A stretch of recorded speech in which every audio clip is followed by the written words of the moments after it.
Le journeyman en NBA est clairement le pire statut qu'on puisse donner à un joueur dans la ligue. Le pauvre journeyman, qui est carrément un collectionneur de franchise, vit d'une instabilité rare en NBA, pouvant passer d'une à deux à trois équipes dans la même saison.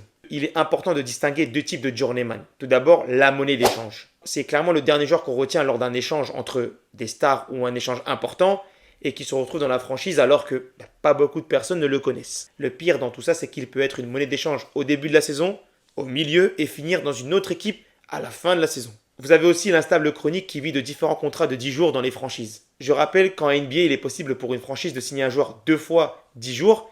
Au bout du troisième contrat que lui offre, il est signé jusqu'à la fin de la saison. La palme du journeyman revient à Ish Smith, l'ancien joueur de Charlotte, de Denver, de Houston, a joué pour 13 franchises en 13 ans. Joe Smith, qui a été premier choix de la draft, a fait 12 équipes en 16 ans. Mais le pire est l'ancien joueur de New York, Chicago et Phoenix où il a connu une belle année.